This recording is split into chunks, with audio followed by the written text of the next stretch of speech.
Well, welcome and good afternoon, everyone. I am Daniel Schrader, the director of the Center for Jewish Studies and professor of history at the University of Minnesota. On behalf of the Center for Jewish Studies and the Center of Holocaust and Genocide Studies, it is my honor to welcome you to the second day of the symposium, Anti-Semitism and Racism in a Moment of Reckoning. Monday's roundtable raised some very important and challenging questions on the historical, political, and theoretical aspects of the intersections of racism and anti-Semitism with views from both the United States and Europe. Today, we will be focusing our attention on DEI work and debates on race, Jews, and anti-Semitism on US campuses generally, and the University of Minnesota specifically. We are extremely grateful for our speakers, for their insights and experiences on these important issues, and to our many colleagues at the University of Minnesota who helped plan this event. So many thanks to our co-sponsors, the History Department, Religious Studies. The symposium is also part of the Institute for Global Studies Seeking Racial Justice collaborative series. And we are grateful for the support of and participation of the College of Liberal Arts and the Associate Dean for Diversity, Equity, and Inclusion, Malinda Lindquist, who will be chairing today's panel. I want to remind attendees to please submit questions by text in the Q&A found at the bottom of your screen. And now it's my pleasure to turn to my colleague, Alejandro Baer, is the director of the Center for Holocaust and Genocide Studies and professor of sociology, who will introduce our roundtable today. Alejandro. Thank you, Daniel, and thank you all for joining us today. And special thanks for our speakers and our chair, Professor Malinda Lindquist, whom I will introduce. She's an associate professor of history and affiliate faculty in African American and African Studies and Gender, Women, and Sexuality Studies at the University of Minnesota. She's the author of Race, Social Science, and the Crisis of Manhood, 1890-1970. Her research, publications, and teaching are in the fields of US, African American, gender, intellectual, and educational history. She's been an extraordinary leader in her service to the profession and at the University of Minnesota. This past summer, Professor Lindquist became Associate Dean for Diversity, Equity, and Inclusion for the for the College of Liberal Arts. We are grateful to our colleague for her participation and support for this symposium and for chairing this second roundtable today. And without further ado, I'll turn it over to Professor Malinda Lindquist. Thank you so much, Alejandro, for that very generous welcome and for the invitation. I'm really excited to chair today's panel on diversity, equity, and inclusion work and anti-Semitism on US campuses. As the inaugural Associate Dean for Diversity, Equity, and Inclusion in the College of Liberal Arts, I'm incredibly interested in today's discussion. I'm eager to learn more about how and where colleges and universities are doing this work well as how and where colleges and universities are stumbling in these efforts.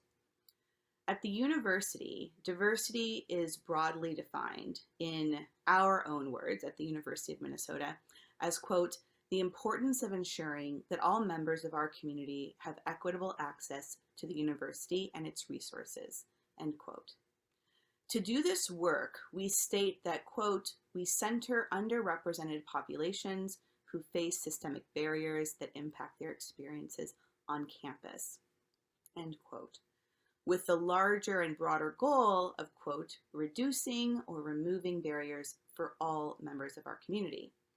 And the historically marginalized groups that the University of Minnesota identifies are American Indians and other indigenous populations, people of color, including underrepresented groups and new immigrant populations, people with both apparent and non-apparent disabilities, people who identify as women, people of various gender and sexual identities and expressions, and first-generation students. An intersectional approach to this framework includes Jewish and non-Jewish students, staff, and faculty across these categories, as well as the intersectional identities that exist across these categories. There is no specific attention, however, to anti-Semitism. Rather, there is an additional sentence following this bulleted list of categories that states, quote, "We also address issues of access and climate for individuals who might encounter barriers based on their religious expression, age, national origin, ethnicity, or veteran status. Furthermore, we recognize the importance of working with people who claim more than one of the above identities." So, what is not accounted for here is a long history of white Christian supremacy, or what Professor Paradise has referred to as the bad bargain Jewish people have been squeezed into, as their complicated identity has been subsumed under a religious designator, and that designator wielded as a racist as well as a racial tool.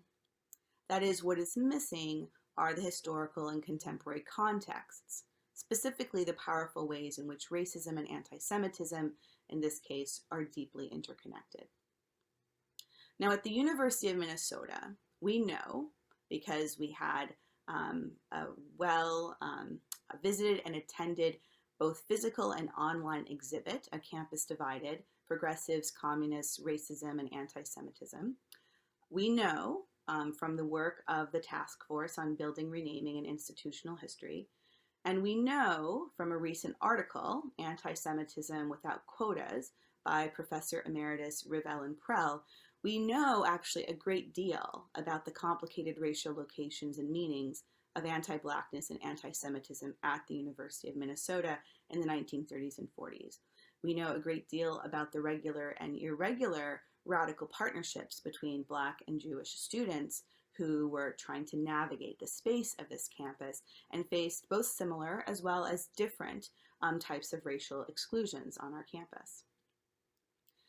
And we are, of course, right now living in a moment where colleges and universities are being called to reckon with these histories, as well as with the very real contemporary harms that continue to persist in terms of access, campus experience, and academic success of the diverse students, staff, and faculty on our campus.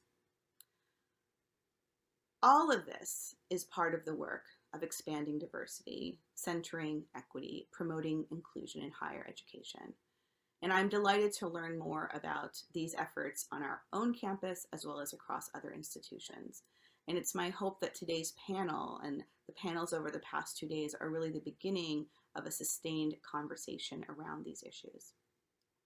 So thank you for joining this conversation. And now I want to introduce our distinguished panelists and also tell you a bit more about how the morning and the afternoon are going to unfold. First, I'm going to introduce the panelists, and they will each have about 10 minutes to share about their work as well as their challenges and opportunities that they've encountered in this space of DEI and anti-Semitism on their campus. And then we're going to return after everyone's individual presentations, and I'm going to invite the panelists to ask some follow-up questions of each other. It is my hope that this panel is as useful for the panelists who are doing deep work in this area, that it's as useful for them as it is for our audience, which we're delighted to have with us today.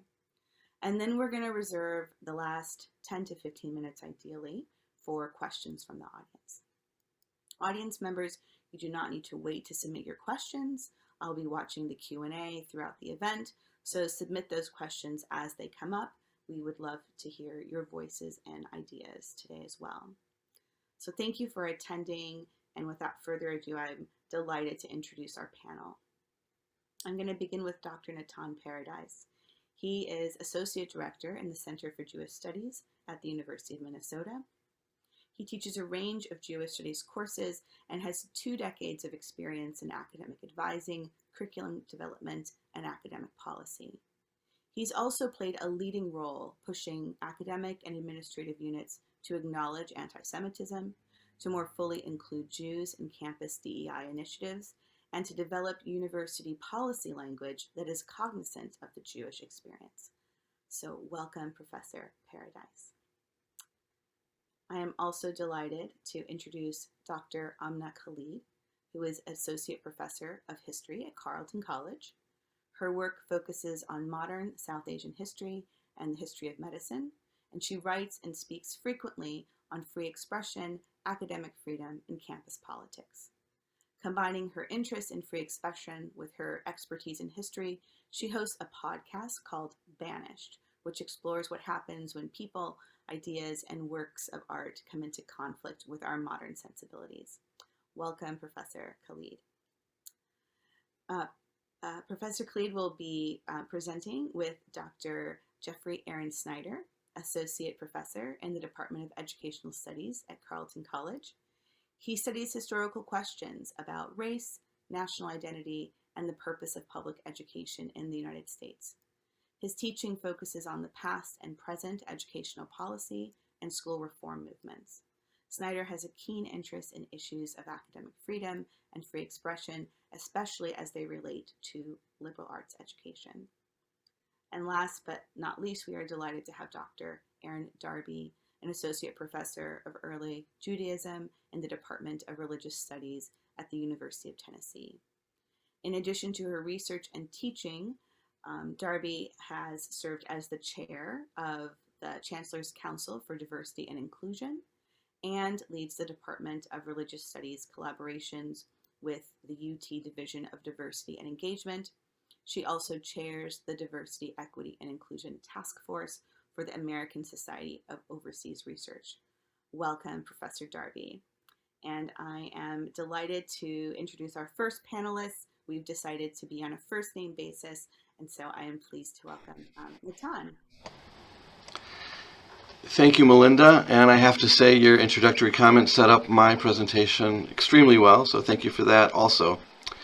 So as many of you know, the University of Minnesota chose to begin fall semester this year on the first day of Rosh Hashanah, a decision that caused real harm to Jewish students, faculty, and staff, and that angered and alienated the Jewish community. The decision pressured Jews to choose between their identities as Jews and their identities as students or university employees, despite the university's commitment, as stated in the Office of Equity and Diversity Mission and Value Statement, to foster a campus climate that supports, quote, feeling a sense of belonging without compromising core aspects of one's identities and experiences. The Rosh Hashanah start date unquestionably pressured Jews into compromising their identity. And so I was asked in an interview by a local Jewish publication this past September whether the University of Minnesota's decision to start the academic year on Rosh Hashanah was anti-Semitic. The answer to that question is as complex as the experience of Jews on campus, which in turn reflects the complex relationship of Jews to white majority society and to whiteness. In my contribution to this panel, I will survey specific examples of the erasure of Jews and of anti-Semitism from DEI initiatives, resources, and consideration at the University of Minnesota, and try to identify the grounds for that erasure. Finally, I will use this survey to attempt to frame an answer to the question, how much of all this is anti-Semitic? I'll begin by considering what seems a shocking erasure of Jews from a 2018 report prepared by the Academic Advisor Education and Training Group on Racial Equity, published under the auspices of the Office of Undergraduate Education, and a key building block of DEI work within the University Student Services. The report opens under the general header, Campus Climate for Diversity, by considering data from the Student Experience in the Research University Survey, known by the acronym SERU, an instrument administered annually by a consortium of research-intensive universities to generate data on the student experience. In one question, the SERU asks students if they feel the group they identify with is respected on campus. And here is how the education and training group features the results. As you can see, the survey results are sobering. Although white students almost entirely feel respected, the numbers are disturbingly low for other groups, with American Indian students in 2017 and 2018 coming in at only 71% and 74% feeling respected, Asian students at 82% and 86%, seemingly not so bad until you remember that the goal is 100% respect. Black students, predictably because America, dropping way down to 54% and 62% in those years, Hispanic students at 72% and 80%, and international students at 83% to 84%. Now, you must be wondering, well, what about the Jewish students? What happened to the Jews in this table? And in fact, the CERU survey does have numbers for Jewish students responding to whether they feel Jews are respected on campus. Here is the data, and I just went too far. So I'm imagining 100 gasps filtered out by Zoom, as you see that in 2017, only 15% felt Jews are respected, 20% in 2018, and then in 2019 it shot up to a completely underwhelming 42%, which I think actually is closer to our baseline, but I'm still working on getting access to a bigger data set. So, even in the relatively higher year, the percentage of Jewish students reporting that Jewish students as a group are respected on campus was lower than any other group reported in this table as respected on campus. Yet the experience of Jewish students does not appear here in a report labeled as being about the campus climate for diversity. The Jewish experience has been erased. The numbers are literally gone, have been left unaccounted for, they seem not to count. But is that because Jews don't count, to reference the recent book by David Baddiel? Or is it because the committee writing the report, which did not include any Jews, excluded Jews from their table because they see Jewishness as being merely about religion, and this table is about race and ethnicity? Never mind that Jews don't understand themselves to be merely a religion, and never mind that modern anti-Semitism and white supremacist attacks on Jews are racially and ethnically based.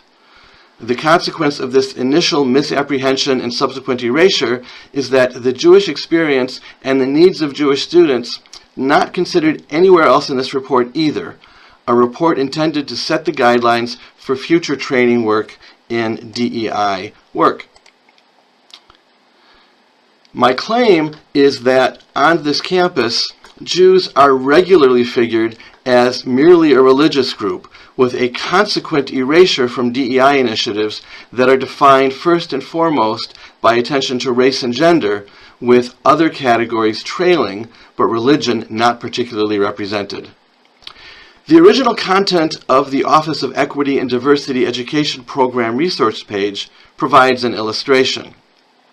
Although we have successfully worked to get these pages appropriately updated, the Office for Equity and Diversity website originally had links to issues affecting the Jewish experience only on the resource page labeled Religious and Spiritual Identities, including links to anti-Semitism resources housed under religious identities, even though modern anti-Semitism is not in fact about religion, it's about race. Yet there was nothing obviously about anti-Semitism on the Race, Racism, and White Supremacy resource page where it belongs. And though African American and African studies, Chicano and Latino studies, American Indian studies, and American studies all appeared as campus resources on the Race, Racism, and White Supremacy page, the Center for Jewish Studies and the Center for Holocaust and Genocide Studies did not. Any student or university employee searching the OED pages as originally built for resources about the virulent anti-Semitism of the white supremacists and white nationalists in America would have been hard-pressed to find them, even though that anti-Semitism is inextricably linked, as Eric Ward has shown, to their poisonous anti-black and other racist slogans. And as I said, this absence and mischaracterization has since been fixed, and it was fixed relatively easily, I might add, once those of us with the requisite knowledge were able to build the relationships such that we could educate those in charge of the resource pages. The erasure of Jews from key equity and diversity resources was not in this case the result of overt anti-Semitism, but a lack of knowledge, or perhaps more accurately, the result of well-intentioned outsiders relying on what the majority culture had taught them constituted knowledge about Jewish identity, instead of going to qualified insider sources. Similarly, there was a complete absence of resources about Jews or anti-Semitism in the University of Minnesota Gopher Equity Project when it launched just over a year ago, in absence the Center for Jewish Studies and the Center for Holocaust and Genocide Studies helped remedy. And also similarly, the people responsible for the Gopher Equity Project responded quickly and helpfully when we contacted them about this absence, immediately adding our suggested resources.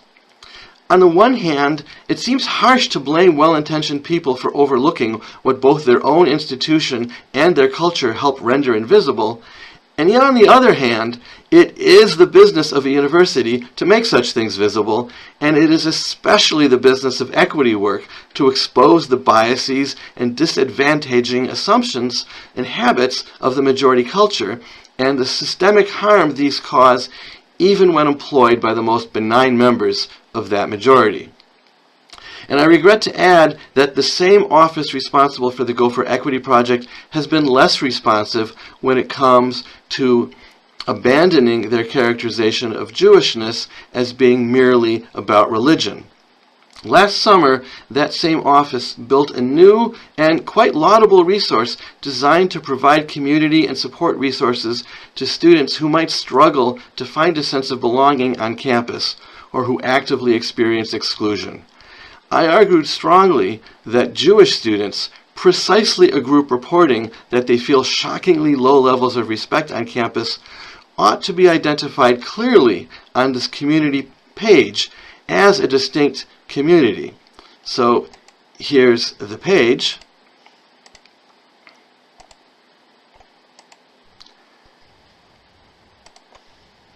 And as you can see, here are the different community groups. Where are the Jewish students? And sure enough, they're subsumed, hidden really, behind the category religious and spiritual practices. And this after a very long conversation about the website owner, with the website owners about why this might not be appropriate.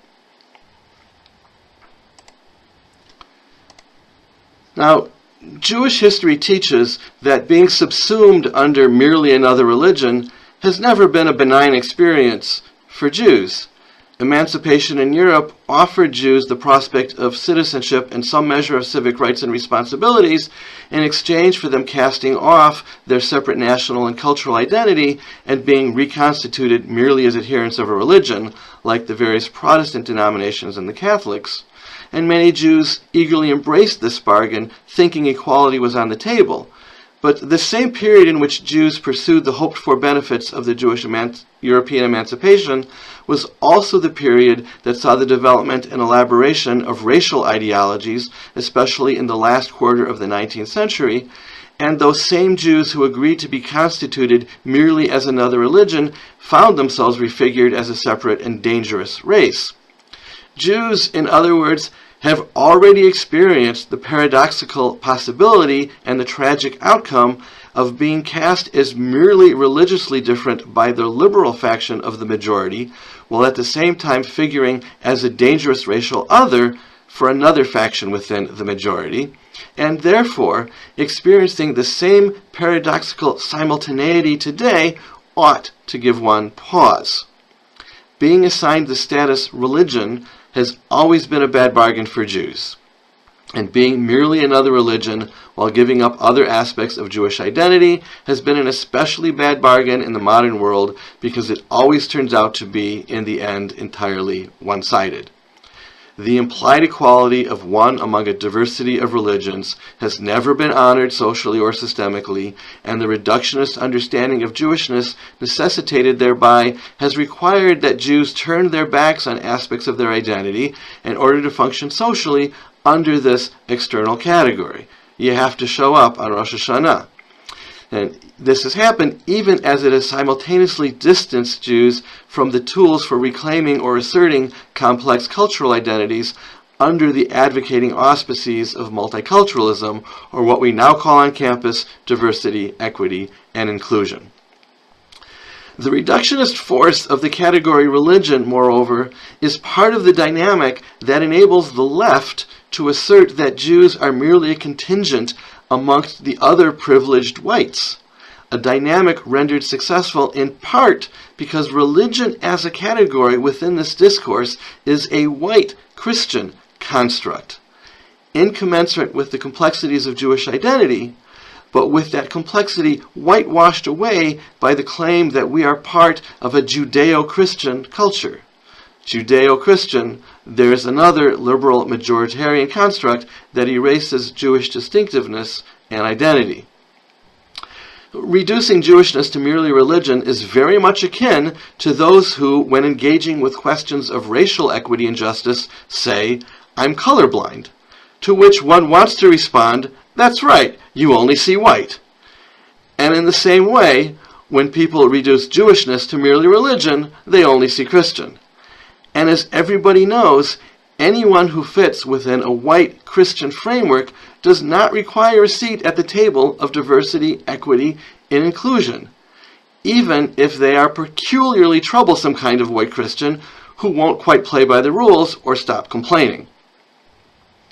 So, was Rosh Hashanah start date anti-Semitic? Is the repeated erasure of Jews from DEI resources anti-Semitic? Is the exclusion of Jews from DEI initiatives anti-Semitic? Is the mischaracterization of Jewish identity on campus anti-Semitic? Overtly, no. And I certainly would not label the people I know who are responsible for many of these missteps anti-Semites, many of whom have proven themselves important partners in trying to address overt anti-Semitism on campus, and who have been responsive to criticism and open to change. And yet, none of the above would be possible without a willingness to define Jewish identity on the basis of outsider presumption and outsider experience and outsider cultural and social anxieties, rather than letting Jews be who they are. And certainly, the insistence that Jews function only as a religious group rather than as a distinct cultural or ethnic group has figured in anti-Jewish policy and played a deplorable role in modern Jewish history. And all of the above are predicated on the belief that Jews have more power than they actually have, based on an externally assigned identity. These are all tropes and strategies deeply implicated in the history of anti-Semitism, all signs of the covert anti-Semitism deeply embedded within American and Western culture. And just like covert racism, covert anti-Semitism leads to systemic inequities. Thank you. Thank you so much, Natan. And now I would like to welcome Amna and Jeffrey. Thank you. I just want to start by saying that our internet connection is a little unstable. So in the event that we get knocked off, we'll come on again and turn off our video. I just wanted to say that at the outset. We're also very sorry for having missed yesterday's session. We won't be joining this afternoon either. That's because we're traveling and we're cooped up in a little hotel room, which is why the connection is unstable. So do forgive us if it doesn't pan out as originally intended. I'm going to start sharing my screen now.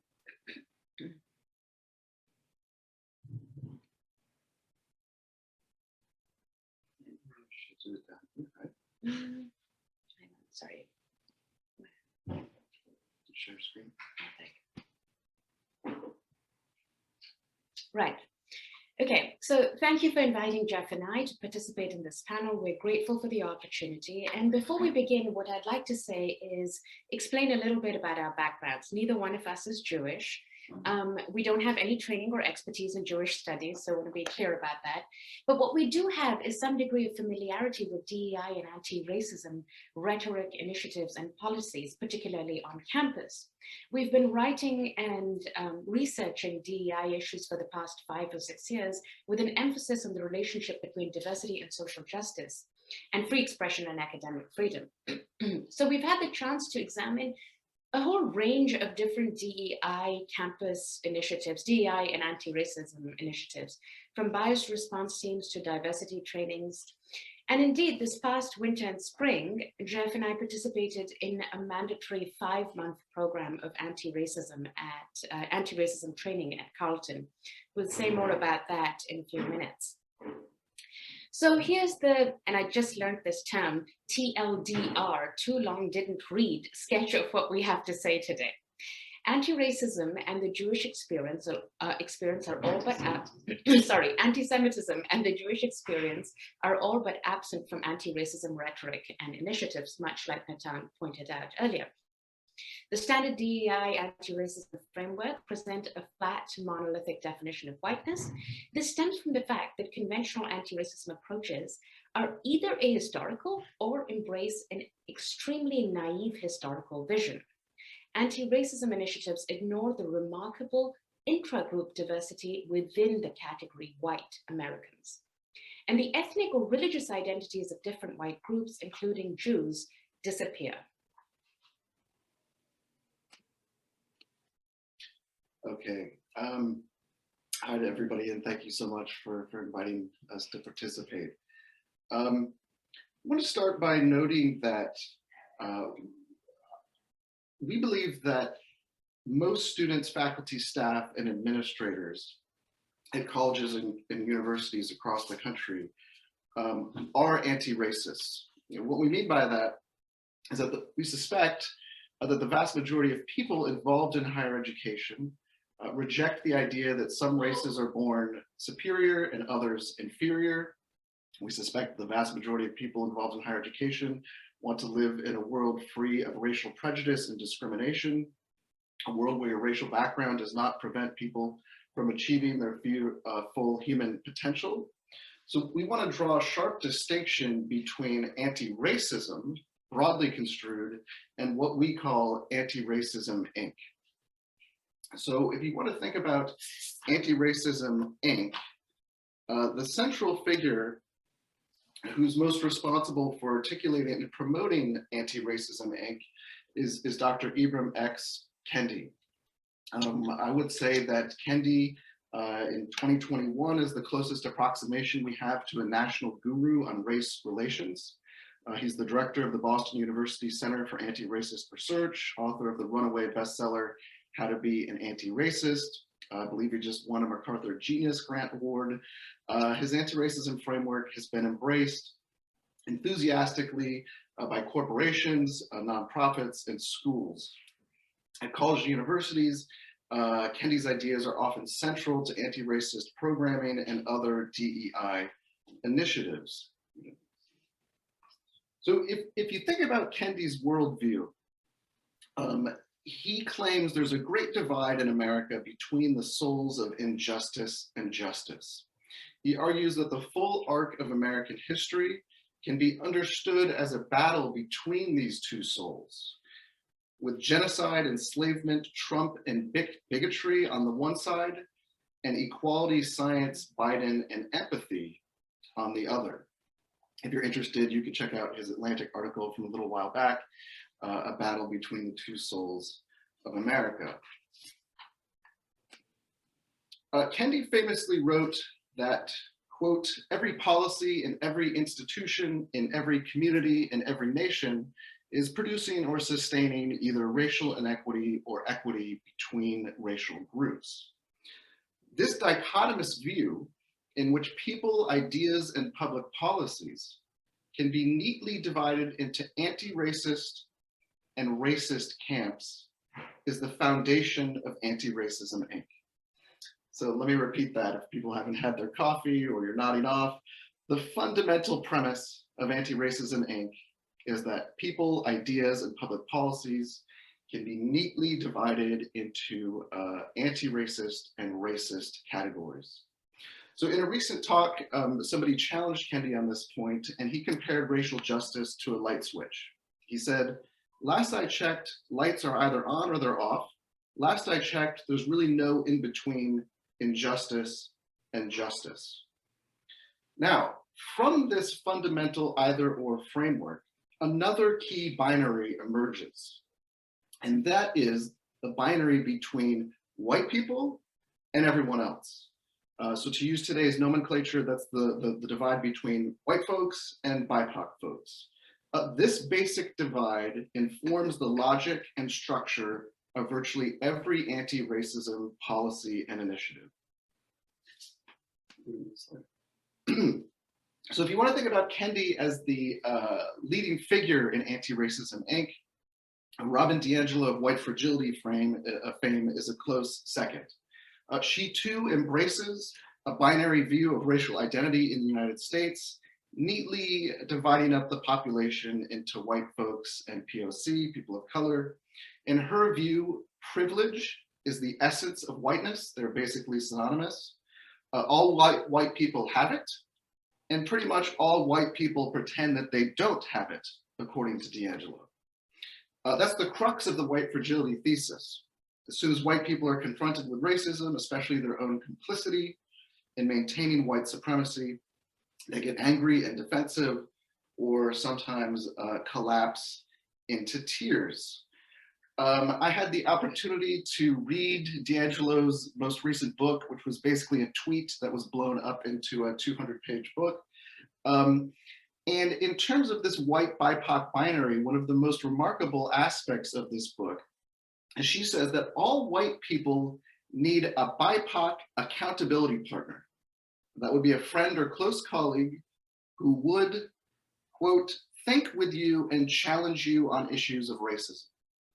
So white people are meant to recruit their BIPOC colleagues or friends. Will you be my accountability partner? And by the way, your BIPOC accountability partner should be paid for their time. So that's where I come in. I'm Jeff's BIPOC accountability partner, and I'm going to be sending him the invoice for all the work I do shortly after this session.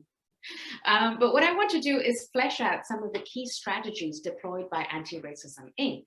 As Jeff mentioned, he and I were both part, he mentioned, and I mentioned earlier, this 5-month mandatory anti-racism training at Carleton. And in this training, which is representative of the kinds of trainings that are in vogue right now, people were divided into 2 affinity groups. There was the white affinity group, and then there was the BIPOC affinity group. And we were told that white people are oblivious to race, whereas BIPOC people see the world and see everything through a racial lens. Indeed, the training went on to tell us that white folks use white talk, which is task-oriented and intellectual, whereas people of color use color commentary, which is process-oriented and emotional.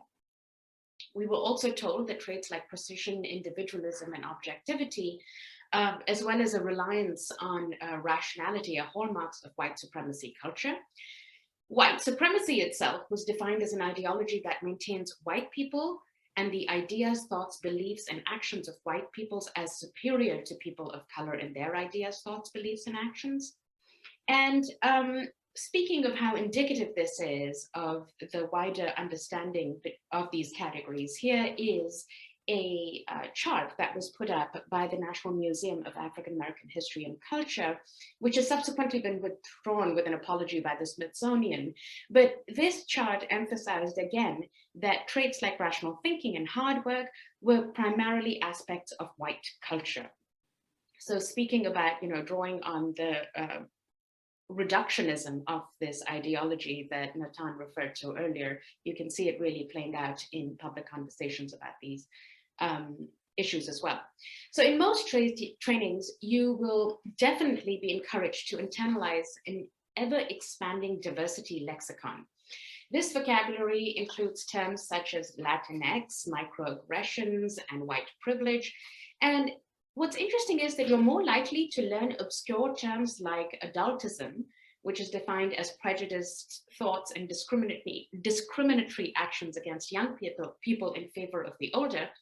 But not once in any of the trainings that we have encountered or read about have we come across anti-Semitism as a term that is used. Another often incorporated activity in trainings is the privilege walk. Step forward if you're a white male, backward if your ancestors were forced to come to the US, forward if either of your parents graduated from college, backwards if you grew up in an urban setting, and so on. You may be instructed to play cultural bingo. In this game, you earn points for knowing what melanin is, the influence Zoot Suits had on Chicano history, or your Chinese birth sign. Anti-racist training treats racial categories as fixed and unchanging. There is no room to consider the fascinating history of whiteness. There is no possibility for looking into how different groups became white and the multiplicity of whiteness, the many ways in which white people have been divided along lines of class, religion, and region, for example.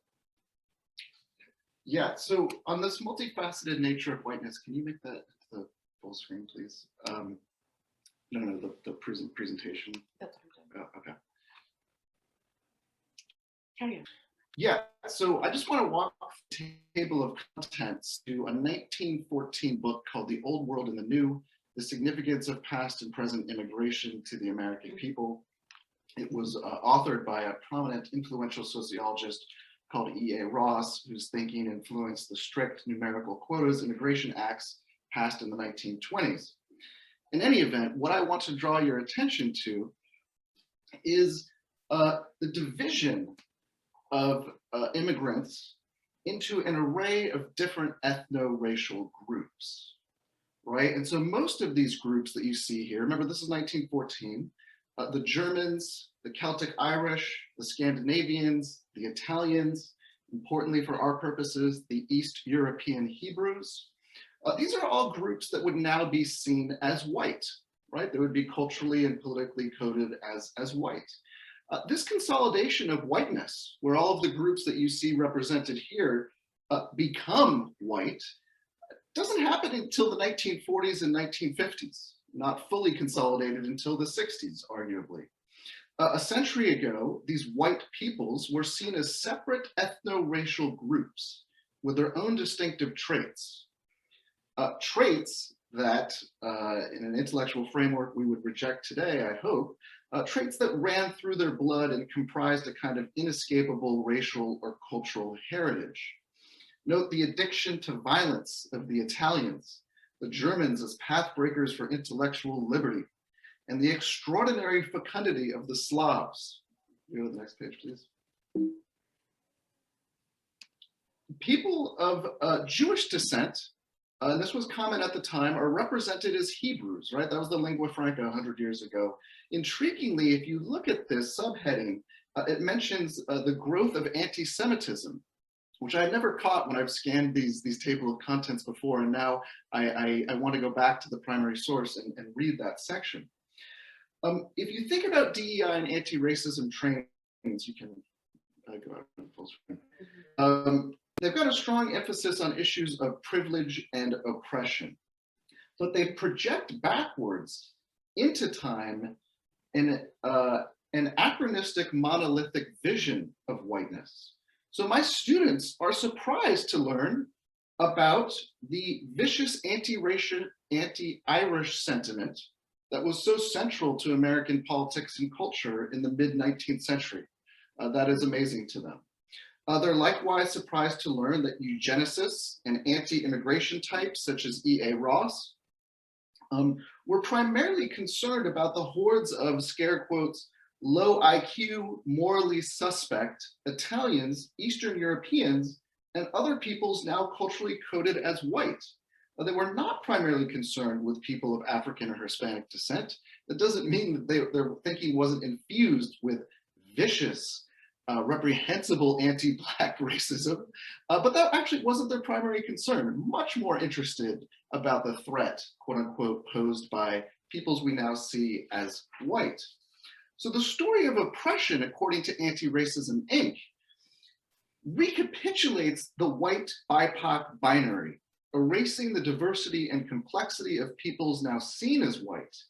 That's why my students, speaking of when they get surprised, are flabbergasted, baffled, befuddled, and flummoxed when they learned that some colleges and universities in the 20th century had quotas for Jews, right? And that it wasn't until the 1960s that they were totally abandoned.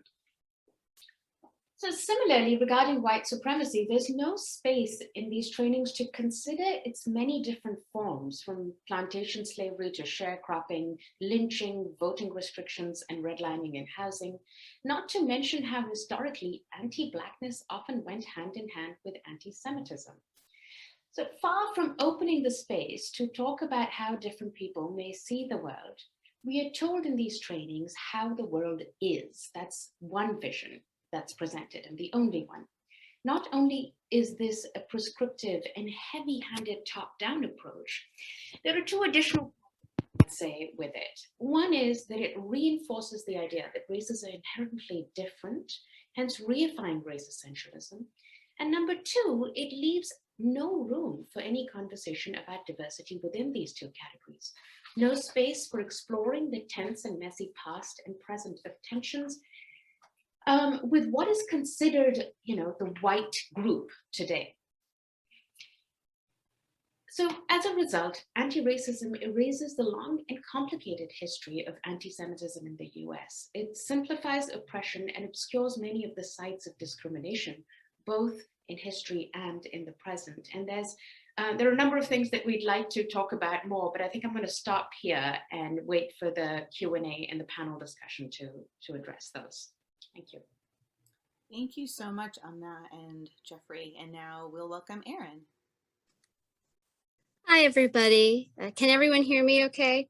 Give me those of you I can see, give me a hands up. There you go. Thank you for having me. I'm hoping that the experience of the program we've worked so hard on at the University of Tennessee will provide an interesting counterpoint to the contexts in Minnesota so that we have a broader conversation where they are similar, where they are different. And I wanted to thank all of my colleagues at the University of Minnesota who are here as attendants and invited me to speak with you today. So thank you so much for having me. I'd like to just start by saying that as an archaeologist and a scholar of ancient Israel and Hebrew literature, I work in Israel, Palestine, and Jordan, as well as in Syria and in Egypt. And the first thing I learned as a young doctoral student traveling extensively was that so much of the work that we have to accomplish must be relationship-based, and I must listen. A large percentage of getting work done in the community, anybody who works with any sort of community organization knows in your bones that the starting point for building something, as opposed to simply critiquing something, when they're both important values, they're both important activities, has to be relationship-based. And I wanted to pull that out of what Natan said, because if you think about all of the various problems that he outlined, the solution in almost every case were people in Judaic studies, in the program, Natan himself, forging relationships with other decision makers at the university level, listening to each other, collaborating with each other. This is slow work, this is arduous work, and that is exactly what DEI, in my experience, in the best sense, has been for me. So I'd also like to say that I'm fortunate to never have experienced at the University of Tennessee the type of training Amna and Jeffrey write about and outlined here. So that has not been my experience at the university, and I think that's for the good. And I've got plenty of colleagues who didn't experience that either at other institutional contexts. So maybe at some point we can talk about how these educational opportunities, which is how we prefer to think of them, might vary from institution to institution, and what decisions institutions can make to mitigate some of the negative effects you might be describing in other contexts. And that would also depend on people's opinion about whether it is negative, not negative, how they experience it. So all of that to say, I wanted to start talking with you just about what our department did, why we did it, and why that has been somewhat effective. And I'm not going to say 100% effective because, again, this is slow work, this is long-term work. So at the University of Tennessee, so much of there are sort of two major manifestations of, if you wanted to say anti-Semitism, some people might, in some cases, target something as anti-Jewish rather than anti-Semitic. So it would depend on where in history you wanted to code those things.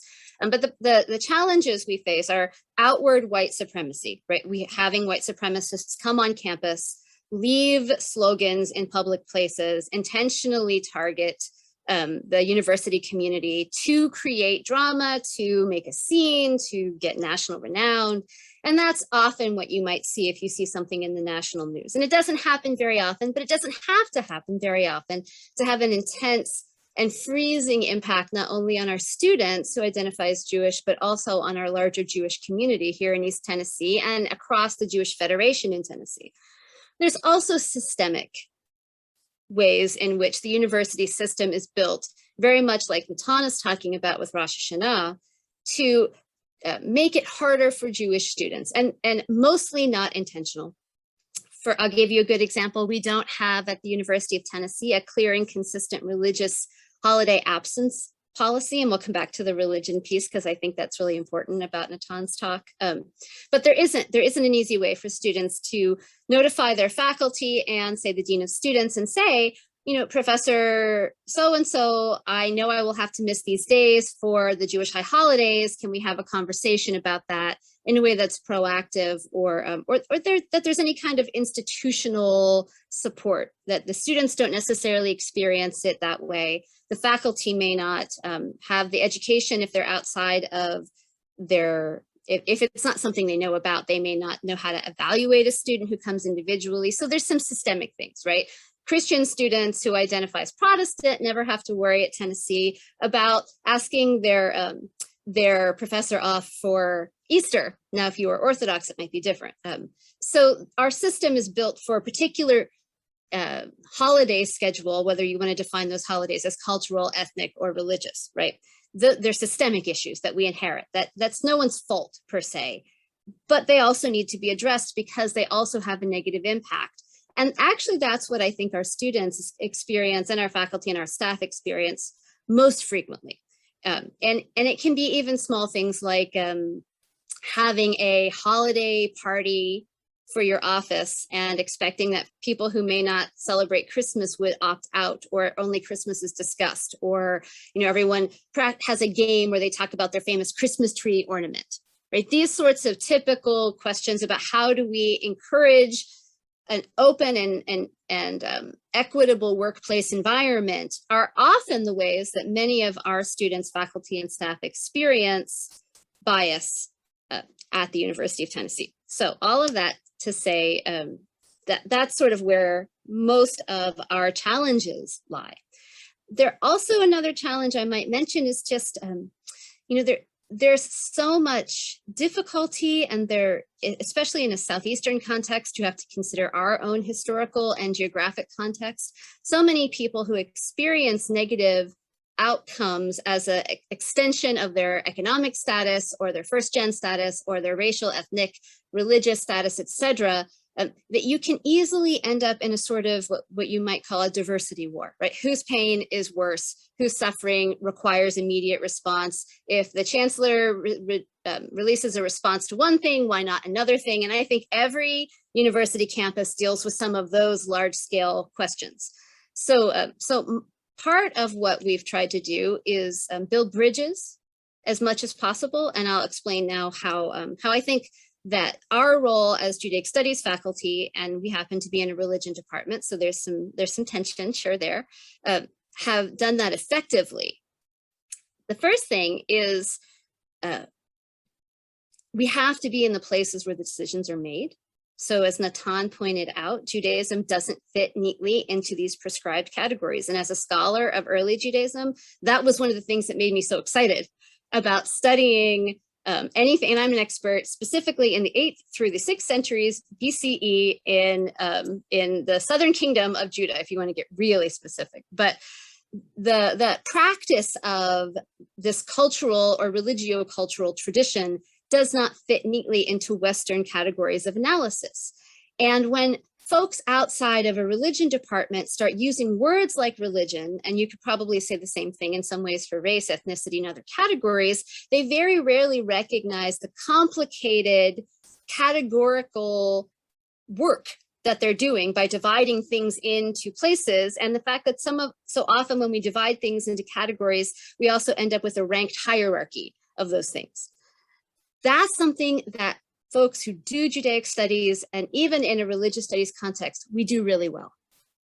So if we are able to be at the table in doing what we at the University of Tennessee would call education or professional development, we can do some really special work with learners. And again, when I'm talking to a group of staff at the University of Tennessee who have invited me to come and talk, I'm thinking of them as learners in the same way that I'm a learner, in the same way that my students are learners. So this isn't a training, it's not to check a box. They're not getting any special accommodation by attending it, and they don't have to. But what faculty can bring to the table in those contexts is the tension Natan is talking about. We can lead people through this question of, when you use the word religion, what do you think you mean? And what do you think other people hear? And does that actually describe the lived experience in all of its delicacy and intricacy and complexity of the actual humans that we're hoping to incorporate and help feel like they're part of a community, at least on campus, right? So one of the things that I would strongly suggest that's been effective at the University of Tennessee is getting folks with that training into the rooms where some of the decisions happen. It also means being really generous with your time. So I am not compensated in any way, shape, or form for any of the professional development, any of the educational design, any of the curriculum that I do, any consultations with any entity on campus. That is something that in Judaic studies and in religious studies, we do freely. And it's because we need to be part of the campus conversation around diversity, equity, and inclusion, for all of the reasons Natan outlined. So it's not for the faint of heart, in the sense that you, as a faculty person, if you think of your purview as only research and teaching and some departmental service, you can't do what we're doing, because that's not the road that we've taken so far. So what does it mean to be in the places where decisions are made? Well, very basically, we went through different committees on campus where they were doing work related to diversity, equity, and inclusion. We looked at where leadership was, we looked at what education people had access to, and then we started very systematically trying to find ways to make sure we had service appointments in those spaces, offer our help, make it clear that we were available for consultation. So our program in Judaic Studies, and the director, Helene Zinrich, is a dear friend and a fantastic colleague. She does professional development opportunities for the University of Tennessee Police Department. And she brings tons of speakers to campus, and she highlights that work for our students, our faculty, and our staff. We do teach-ins on things like Holocaust and Judaism as race versus religion and categorization of Jews.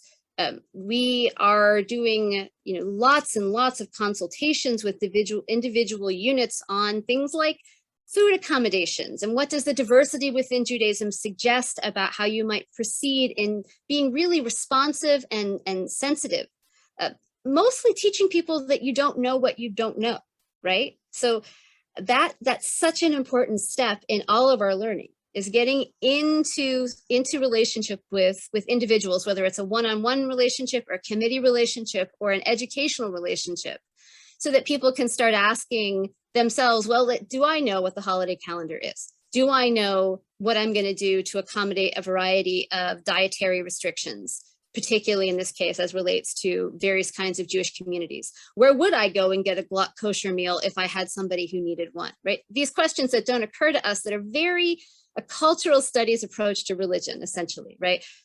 Lived religion on the ground. You don't have to call it religion, you can call it culture.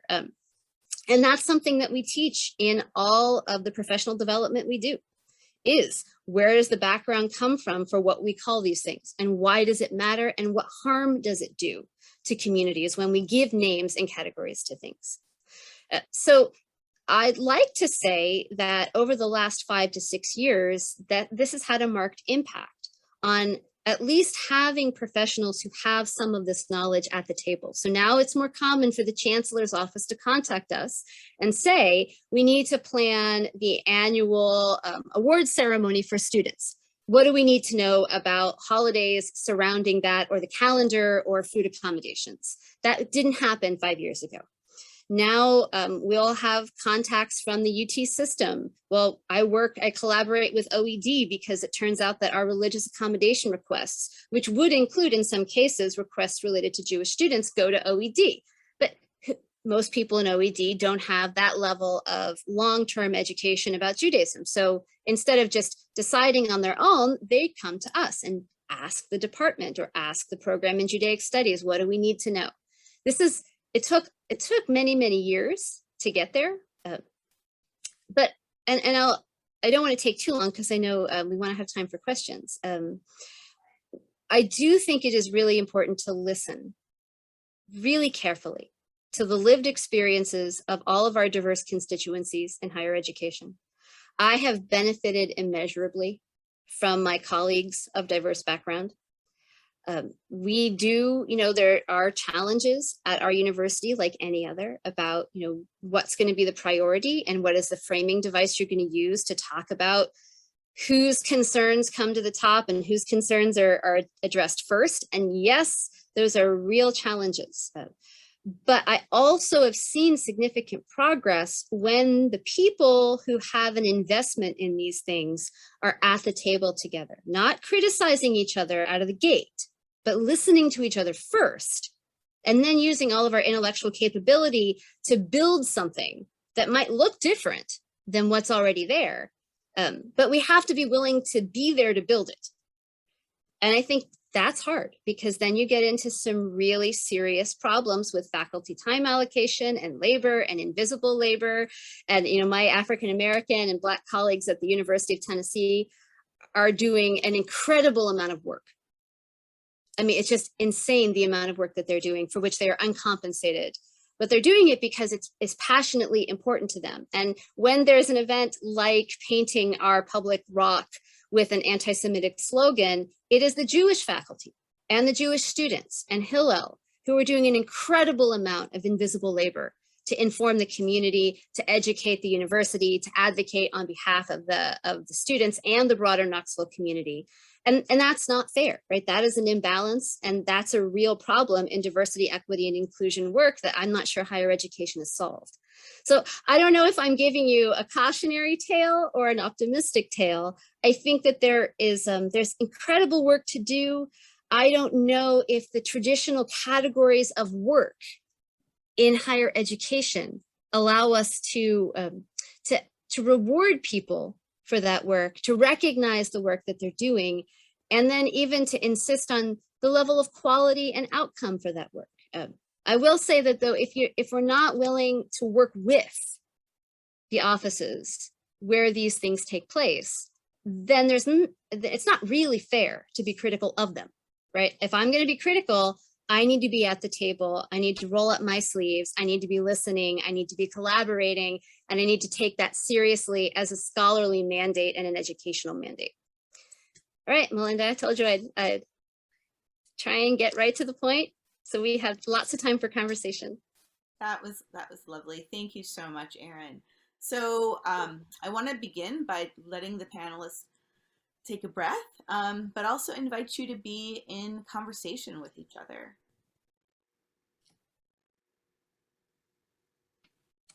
Can I pose a question for Natan? Of course. So it seems to me that there are kind of two approaches to anti-racism. One is race is real, but all races are equal. Another goes something like race is a myth, so it doesn't even make sense to talk about whether races are equal or not. I do think DEI training kind of combines these things with a nod to race as a social construct, but then often reifies it, especially from a cultural perspective.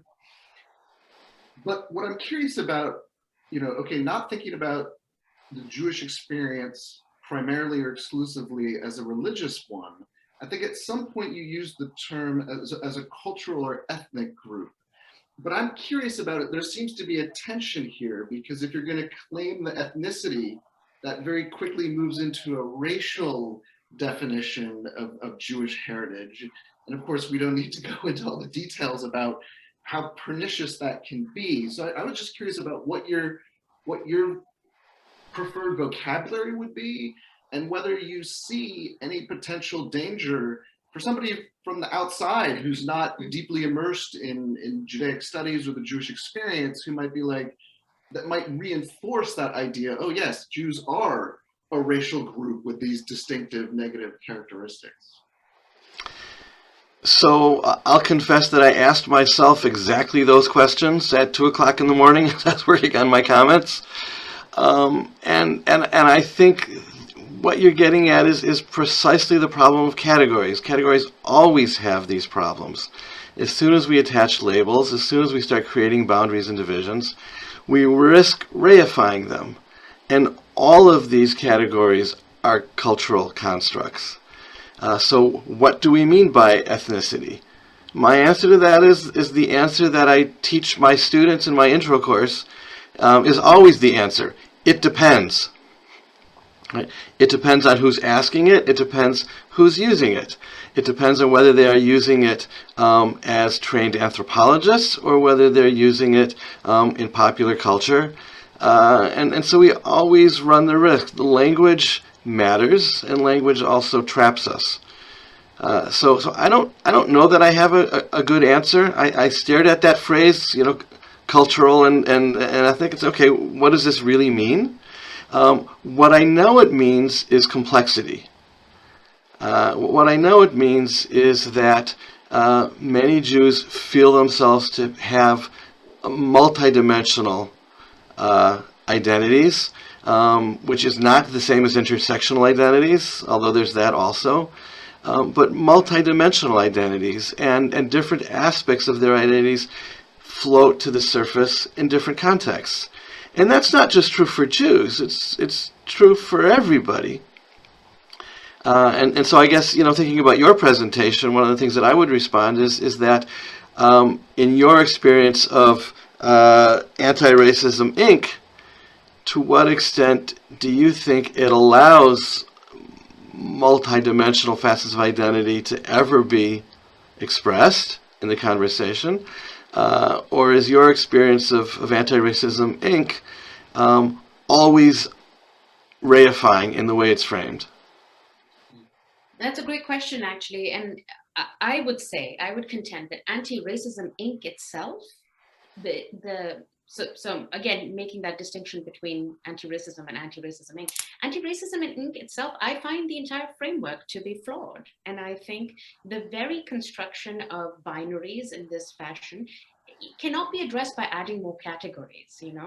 That doesn't do it, because it's fundamentally ignorant. The framework is of race as it treats race as a trans-historical category. What race means is seen as fixed, and exactly what you're referring to. It depends, right? Like when you use ethnic, when you use color, depends on the context, depends on who's using it and when. But there is no room in this framework for that kind of conversation. So for that reason, and I don't want to speak for Jeff, but I personally think it's beyond reform. I think the framework is very flawed.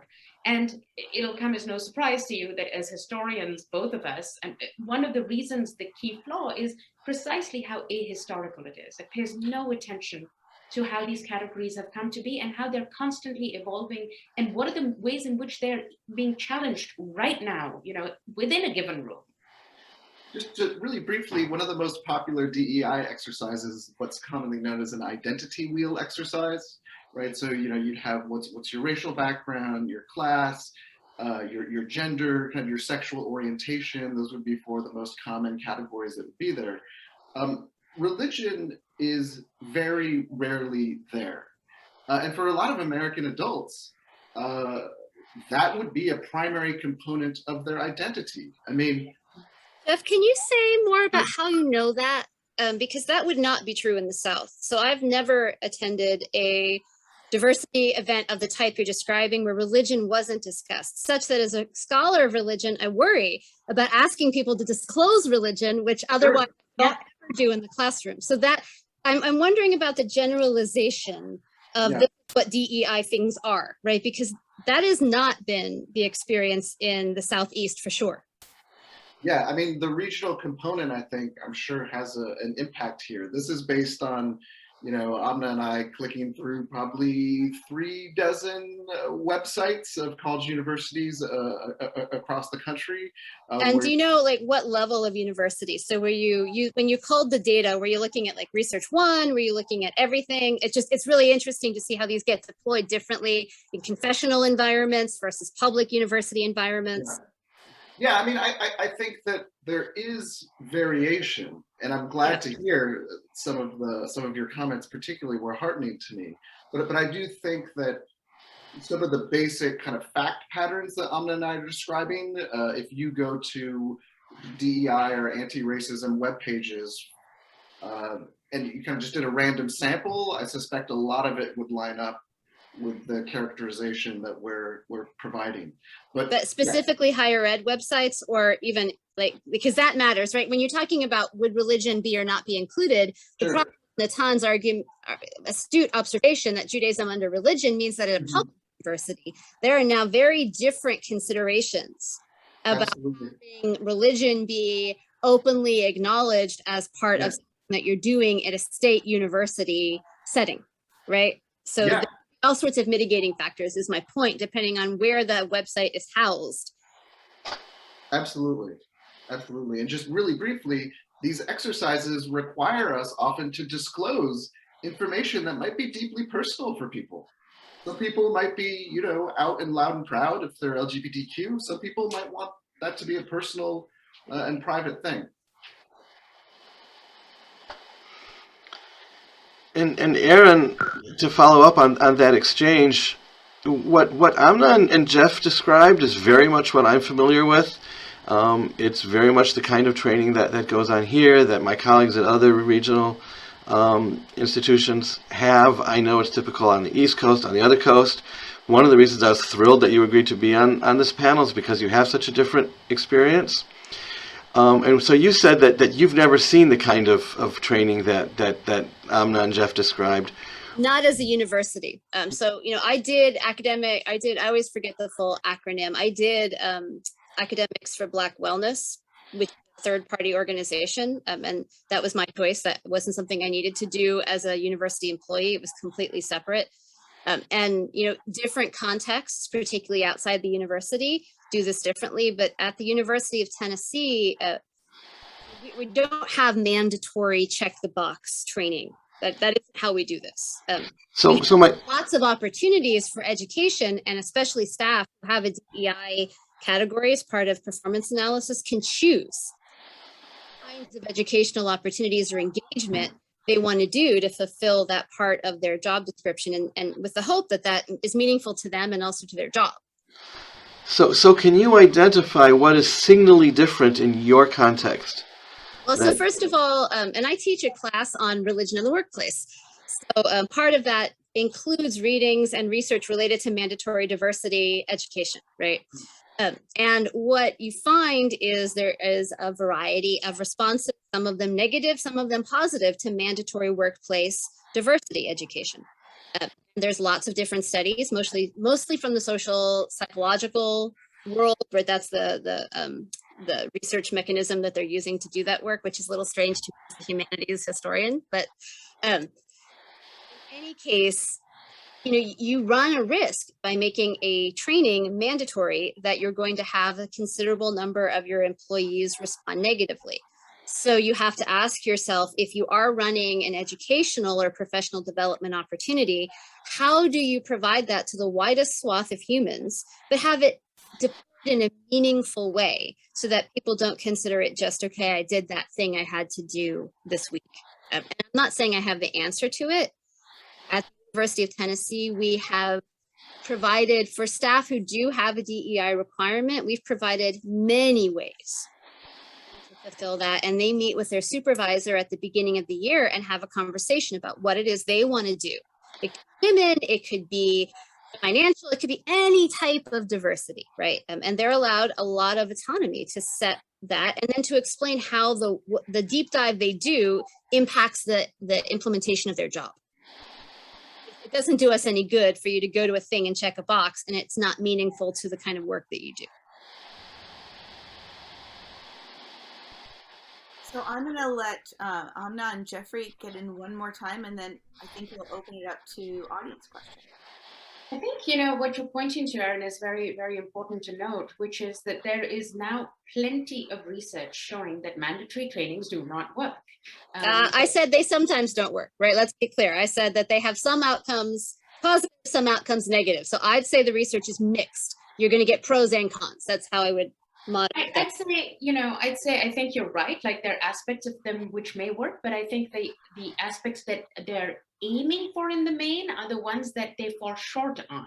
So, and I would say that the extent, the length of time to how long lasting the effects is something to be considered. And at least most of the research that I've seen on this indicates or suggests very clearly that the longevity isn't there. Yeah, and it may differ by population. So they found like populations are less likely to have long. So in one study I'm thinking about in particular, they did a 3-month and a 6-month. And it's hard to do a direct assessment, right? So instead of just asking people how they perceive the experience having, and did it actually have an impact on the way you say evaluate resumes, right? And there are, depending on the setting, depending on the group, depending on the demographic and identity category, there actually are positive long-term impacts for some people, but sometimes very negative impacts for others. Yeah, and I'm thinking about, there are several contexts, right? And but I'm thinking about the work done by Darby and Khalid on in corporate settings in particular, and work settings, which is pretty unequivocally saying they are not very effective. But what I really wanted to say was, when talking about these kinds of trainings, and where we're making our kind of claim that many of these are like these, is that I've been kind of looking at some of the consultants who are offering these trainings and who their clients are.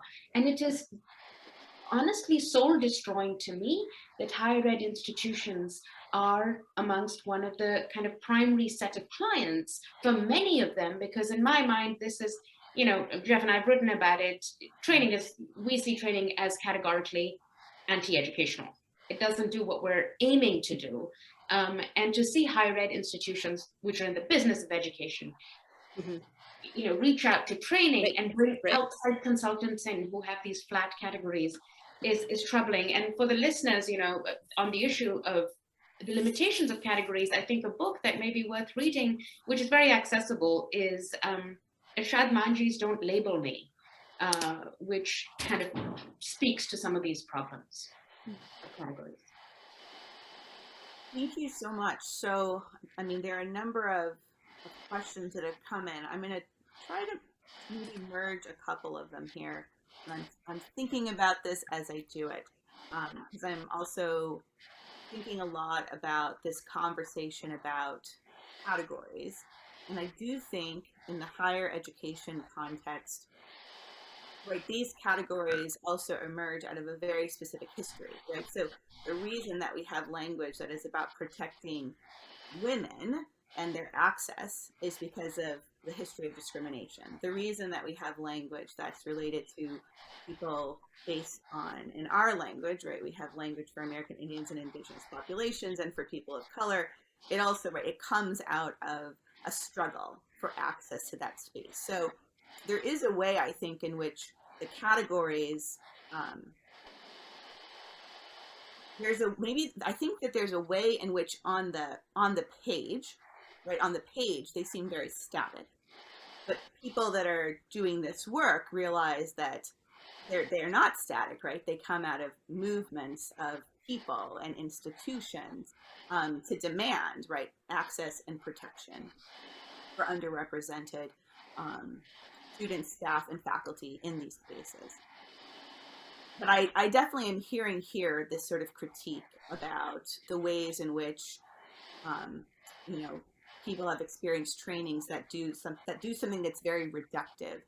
And so I have some questions here. I mean, there's a sort of lively conversation in the questions that go back to this question about frameworks. But I think that one place we might want to think about is what are the frameworks, and this maybe gets a little bit back to where Erin was taking us. Like, what are those frameworks that we would find really productive? An early question that came in that was targeted a little bit more towards Natan when he showed that page was this question of what would, I mean, again, it's a page of categories.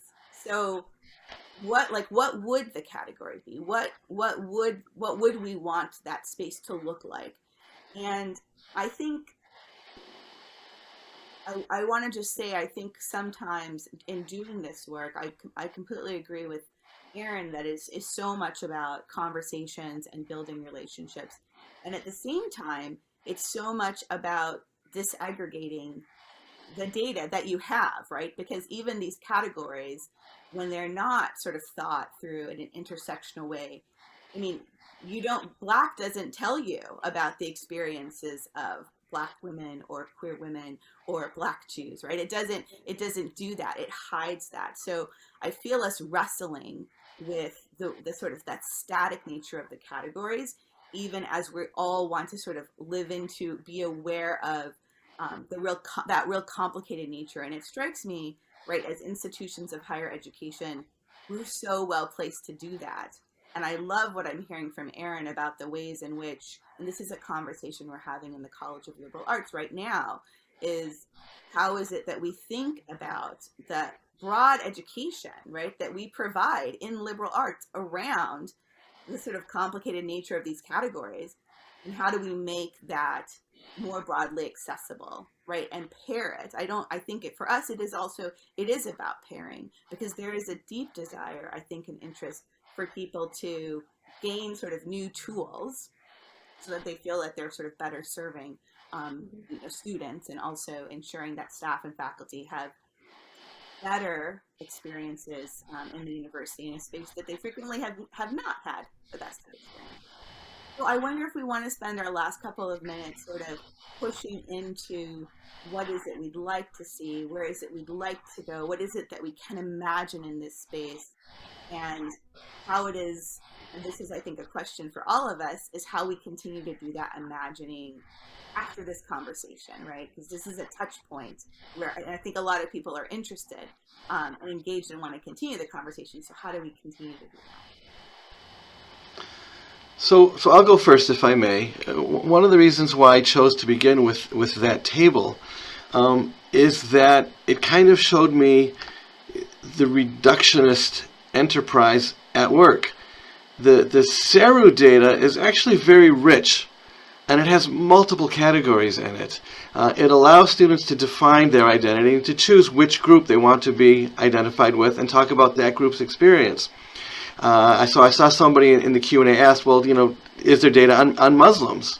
Yes, also. And why aren't they on that table? And there's also data on different gender identities, and the full range of diversity that we actually have as part of our campus community is represented in that CERU data.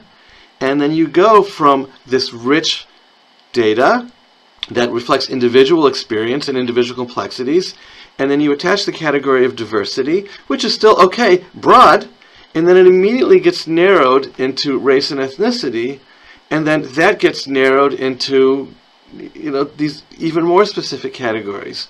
And that is the great irony of a lot of the DEI work that gets done, and you can call it, the ink part of it, which I think has value.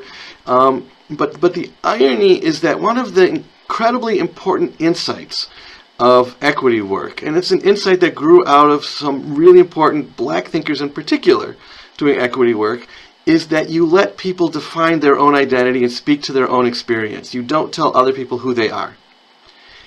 And somehow that has gotten lost in a lot of the training that gets done, where people do get assigned by the training regimen and by the categories that they impose, they get assigned their identity.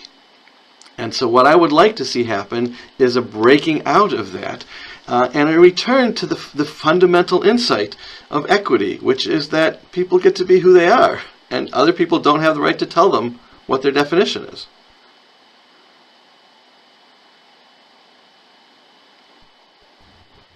Can I chime in over here now? Would that be okay? Okay.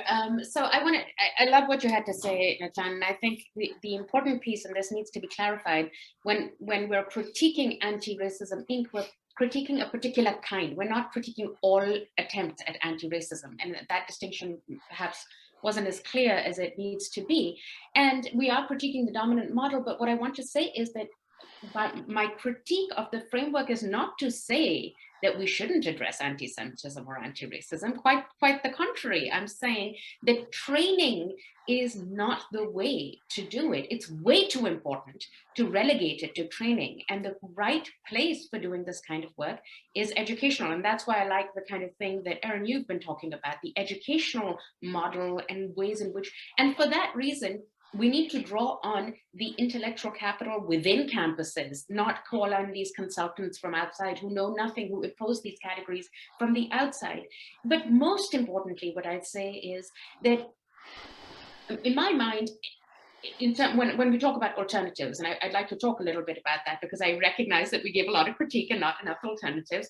But one key alternative, which is perhaps the simplest and at the same time the hardest, is to in your graduation requirements, history needs to be taught more deeply. I think that is key. We are seeing a moment where people are so incredibly ignorant, let alone of the rest of the world, of the history of the United States itself, which I think is a major problem.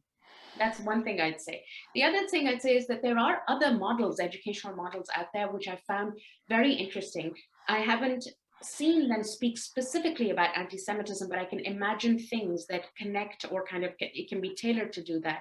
One is the University of Pittsburgh had a course that I think it's a 2-credit course or something that they put together, again, using the intellectual capital on their own campus and making it possible right in the wake of George Floyd's murder. And then the other thing is— the course was called something like the history and ideology of anti-Blackness. So it focused specifically on anti-Black racism. But I think an even better course would be one that kind of focuses beyond that, but it is done in an educational setting where it brings in the ways in which other prejudices have manifested historically and in our current time, how they intersect and the cross-section of these prejudices. But I will also note that I think there are some interesting people trying out different models. They're calling it training, and I'm open to them because they're based, I think that the framework they're basing it on is very different. So someone like Chloe Baldry, who is doing what she calls the theory of enchantment, is based on the model of common humanity. And she does that work through popular culture, drawing people in, and allowing a lot more space, but getting people to identify the ways they would like to identify. So there are models out there that have not been tested in terms of their impact, but they're alternatives to existing models and seem to have more intellectual heft and teeth than the ones that we categorize as anti-racism Inc. I think the one thing that tempers what Amna is suggesting is the invisible labor problem, right? So when you are incorporating your faculty as educators and you're thinking of your entire university system as learners, where does that fit in their time allocation? Where does that fit in the system of reward? Where does that fit in their promotion or their tenure? And we know there's great data on this, that faculty, particularly faculty of color who engage in these activities, are disproportionately harmed in promotion and tenure. So it's not a sexy answer, but one of the big answers I'd have for how to implement something that's driven more by people with deep training in complex experiences that are on campus, right, is to figure out for the universities how to deploy that in a way that doesn't harm the very people who are doing that work. And remembering that, the comments you heard really focus on students, which is really important, right? I do curriculum work, but most of us are at universities with staff and other faculty who have never taken a class in Judaism, want to go back to the key topic. Somebody in the chat said, well, if we're still working on how to make sure that there's meal accommodations, I mean, we sure are. We're still working on how not to start universities on the high holidays. We're still working on how to ask, appropriate questions to our coworkers. Yeah, we're working on it. But every single person in a university system engages with a student, engages with the faculty, engages with other staff. And all of those things contribute to the culture of welcomeness and the campus climate, which Natan started with. That's a climate survey, right? You want to know how to improve your campus climate. We have to have a plan that deals with all learners, not only our student learners, but also our student learners.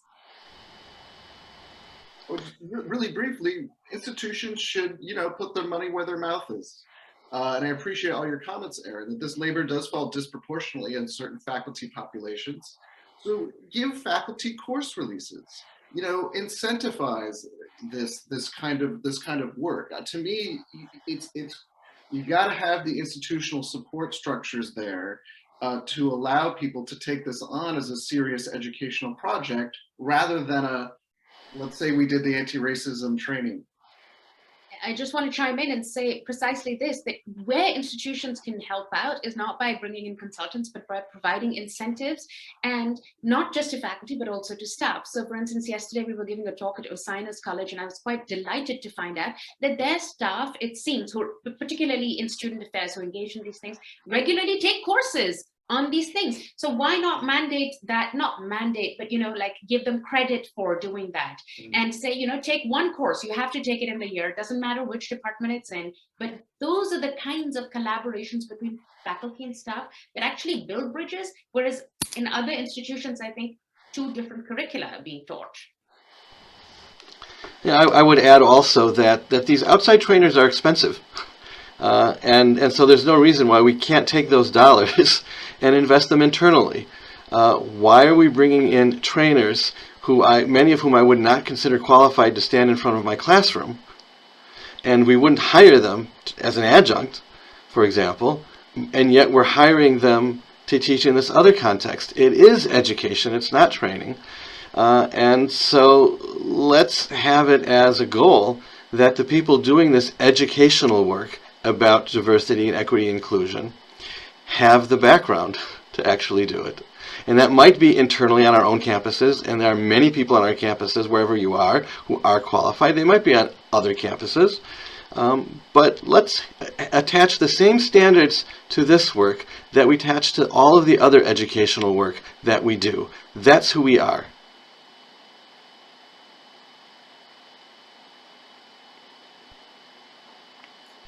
Are just a little after 1, and I think that we might be at a good place, even though the conversation could continue much longer. This might be a good place for me to thank all the panelists for... Malinda, your volume is fading out. Oh, can you hear me now? Thank you. Okay, yes. I was going to say this might be a good moment for me to thank the panelists for this really excellent conversation, and to thank Daniel and Alejandro for putting this together. It has been a wonderful 2 days. Well, thank you. Thank you, Malinda, for chairing this panel. And we're really delighted and honored to have all the panelists, such insight and such honest, and I'd also think very fruitful conversation. So I want to thank you all, and I want to thank everyone who joined us today. You couldn't answer all the questions, which many of them were excellent, but yeah, we'll hope to continue this conversation online and also on campus next week. So we look forward to that. Thank you. Thank you all. Thank you.